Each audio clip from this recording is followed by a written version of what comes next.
Hey there, it's Pete, GCI Turf. Hope you're having a great day. And you just bought my sprayer nozzle assembly for the Strom battery-powered sprayer.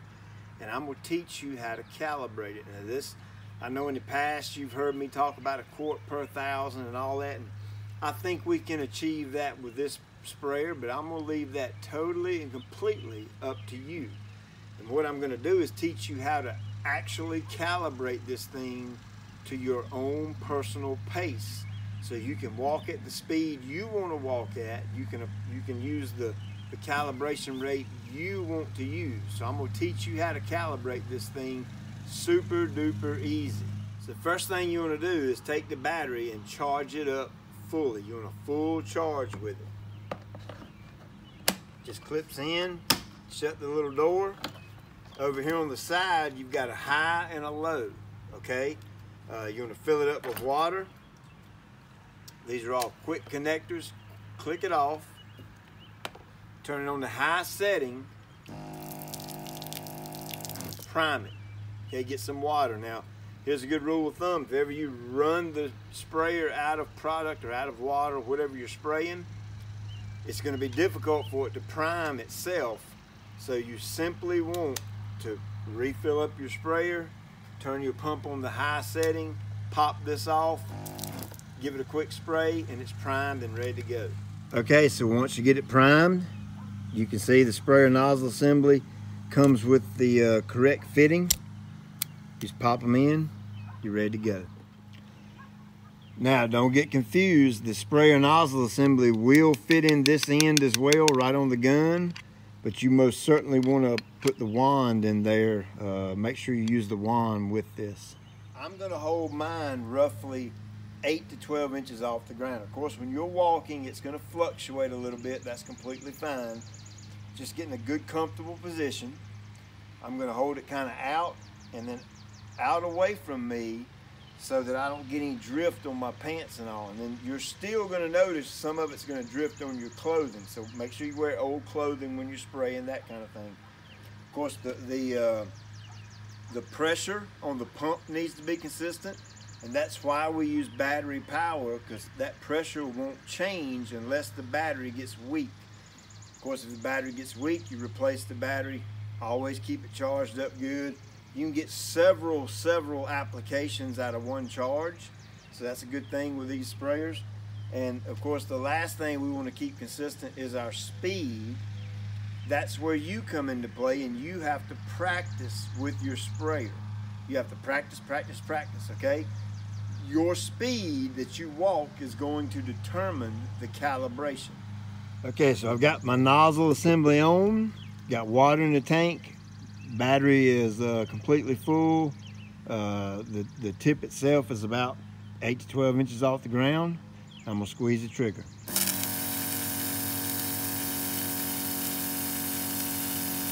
You can kind of see what the pattern's doing.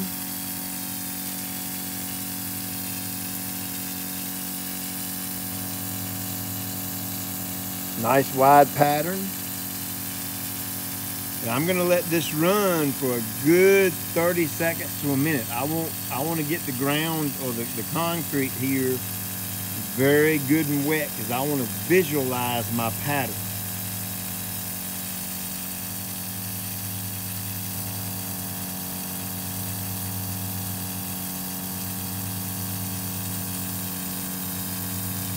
All right, so that's a minute.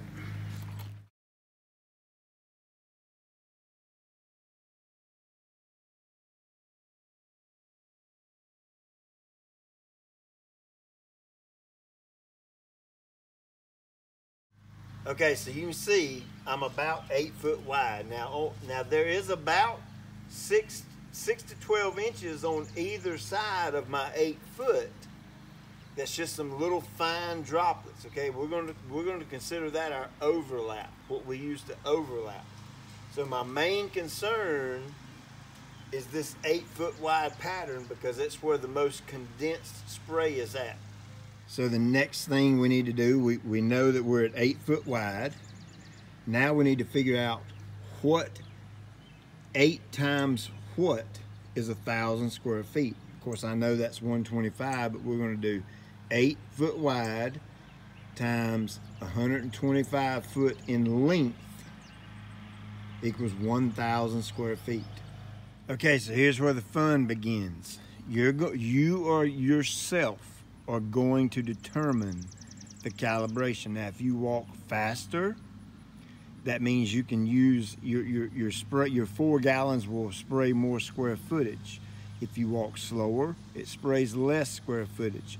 Let's say you want to spray a quart per 1,000. That means you're going to have to walk at a pretty good pace. If you want to spray a gallon per 1,000, you can slow your walk down. But regardless of any of that, the one thing stays constant, and that is the width of spray. We're at 8 foot wide. We need to go 125 foot. I've got me 2 flags. I've got a flag here, and I've got a flag down there. It marks 125 feet. So I'm going to walk at my own personal pace, and I'm going to see what this thing comes out at. Now, one thing you want to do is have you a phone in your hand, and you'll want to time this. And this is where your practice comes in. You have to practice your speed so that you get consistent. Now, I'm going to flip over to a drone flyover shot in a second, and I'm gonna go down and time, and I'm gonna stop my time, but then I'm gonna actually come up beside it just so you get an idea of what your spray pattern should look like when you're spraying side by side, okay? So don't get confused. We're only measuring the 125 feet, okay? But I'm gonna come down beside it just so you get an idea of what this looks like.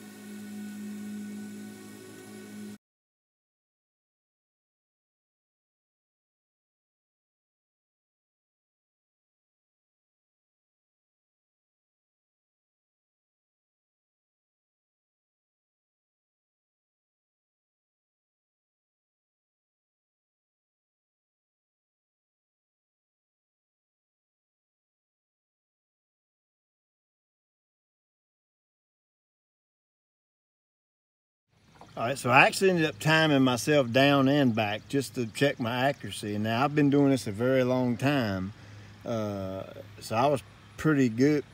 Mine turned out pretty good. I was 31.52 going down and 31.72 coming back up. So let's get a measuring cup and go do something else. All right, so very simple. I'm gonna take my stopwatch, and for that same 31 seconds, I'm going to spray into this measuring cup with my pump, my sprayer nozzle assembly.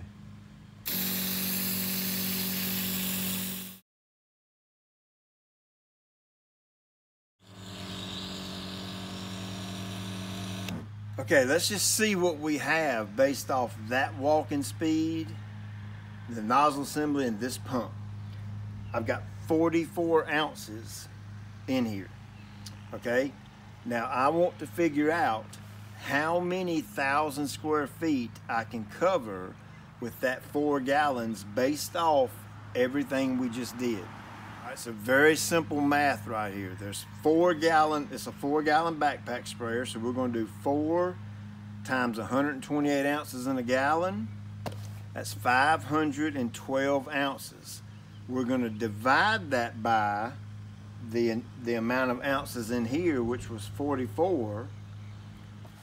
That comes out to 11.6. You could call it 11 and a half. 11 and a half 1,000 square feet.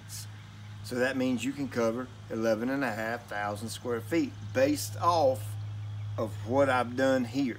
Now that's without me changing anything. So remember the things that stay consistent. The pressure, which is a battery powered sprayer, that's going to stay consistent. The width and the height that you hold the nozzle assembly off the ground. Now of course if you hold it higher, it might spray a touch wider. If you hold it lower, it may spray a touch, more narrow. But we're going to make sure we stay consistent with that because we want that 8-foot pattern.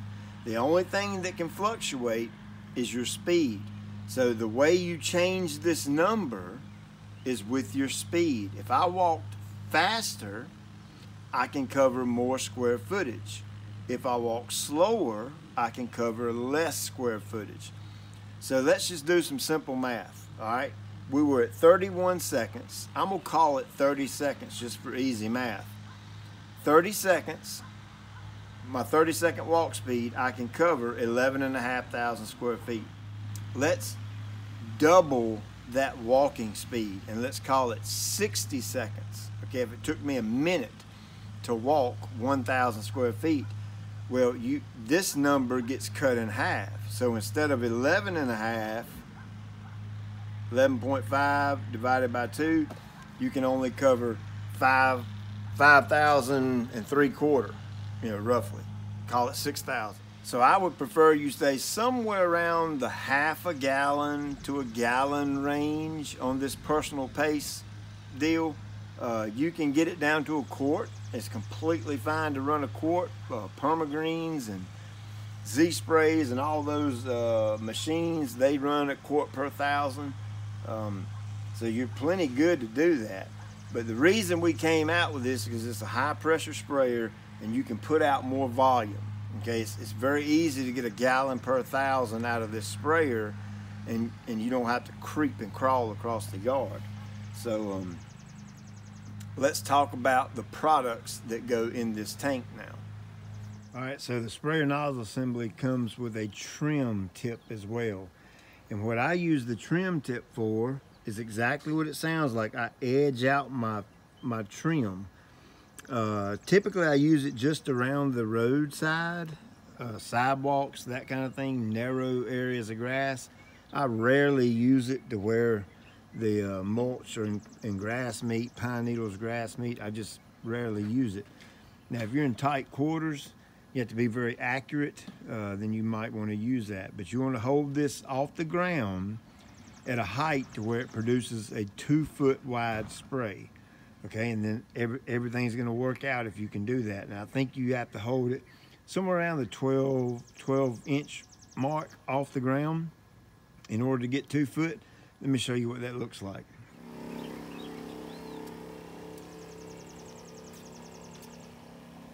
So there's your trim pass. And of course, when you're spraying product, you don't have to walk through it. You can hold it out to the side if you would like. All right, so how do you get your trim nozzle calibration to match up with your broadcast calibrations? Very simple. On the side over here, there's a high-low button. Use the high setting for your broadcast, the 8-foot pattern. Use your low setting for the trim pass. Here's the catch. Whatever you calibrate this at, okay, you have to walk the 125 feet in half the amount of time with the trim nozzle. That's going to get you very, very close. It's actually still a little bit more product you're putting around the edges, but that's what we want. We want a little bit of extra product around the roadsides, sidewalks, curbings, all those kind of things, because typically that's where all your trouble happens. So we want more pre-emergent, more fungicide, more whatever. We want a little bit more. So say for instance, you like me, what you saw me doing this video, you watched me walk that 125 feet in 30 seconds. Okay, I'm gonna say 30 just for easy math. It was 31, but we'll say 30. That means when I the trim nozzle just twist lock. Twist it, take it off, put the other on, twist it, lock it in. When I do that same walk with the trim nozzle, I need to walk that 125 feet in 15 seconds. Okay, so let's say if you want to go at a higher volume and you walk the 125 feet in 60 seconds, that means when you put the trim tip on, you need to walk that same 125 feet in 30 seconds. See where I'm going with that? Very simple, basic math. You get that down pat and you'll be spraying like a champion in no time. Okay, so the biggest thing is you need to practice with water, okay? on your driveway, you're out at the road, if you got a rock driveway, somewhere where you can visually see the pattern. Because when you're in the grass and you're spraying these darker colored products or fungicide, which is white, a lot of weed killers are clear, you're not going to be able to see the pattern as well. So you need to have your body trained to know how far you're spraying left and right. All right, so once we get the calibration down pat, you have decided you're going to spray it whatever based off your walking speed. And for example only, let's say you ended up at a half a gallon, okay? That's 64 ounces. So for every 1,000 square feet you spray, you put out 64 ounces, okay?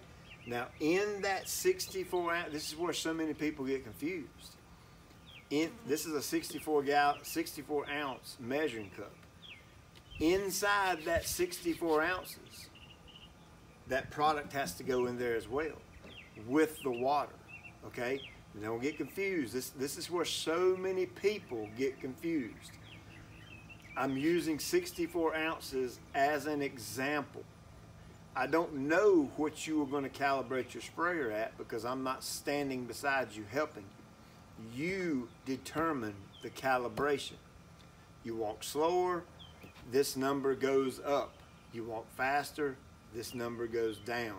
For the example, we're going to use 64 ounces. For every 1,000 square feet of turf I spray, I am putting out 64 ounces of finished product. That, when I call finished product, is water plus whatever you're spraying. Okay, so I'm gonna make this math easy. These rates don't apply to these two products. I'm just gonna use 10 for easy math. Okay, so let's say I want to put 10 ounces per 1,000 of this product, and I want to put 10 ounces of this product per 1,000. So I would take this 64 ounces minus 10 minus 10. So that means I only have 44 ounces of water, and then plus my 10 is 54, plus my other 10 is 64. So the combined total of my product and my water equals 64 for this particular example. Now let's drop that down to 32. Let's just pretend you're going to spray it the quart per 1,000. Then that means if I use the same 10 and 10, that means I'm only going to have 12 ounces of water. 12 ounces of water, 22, 32. Hope you follow me on that, because so many people get that confused. Let's say we're spraying at a gallon. Let's just pretend you want to walk slower and get very, very good coverage and just soak down everything as you're spraying. So that would be 128 ounces. So you would take out 10, take out 10. That puts us down at 108 ounces of water. Then you add your 10 ounces, that's 118. You add your other 10 ounces, that's 128. So you're back at your gallon, okay? So very easy to get that confused. A lot of folks do. Whatever you end up spraying with, whatever your calibration is based off your walking speed, the combined total of the water and the products has to equal whatever that number is that you decide. So hey, I hope this has been helpful. Thank you for buying the sprayer nozzle assembly, and I hope you have fun with your Strom sprayer. It's a very good backpack sprayer. I actually like it quite a bit, so you'll probably see me using it in some videos that are coming up. And you guys have a great day. Thank you.